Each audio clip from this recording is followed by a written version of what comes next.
سنن ترمذی میں رسول اللہ صلی اللہ علیہ وآلہ وسلم نے ارشاد فرمایا ہے کہ رمضان المبارک کے لیے شعبان کے مہینے کی چاند کی تاریخوں کو گنتے رہو۔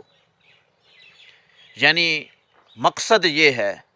کہ اس سے رمضان المبارک کا انتظار باقی رہے۔ جیسے ہمارا کسی خاص دوست نے آنا ہو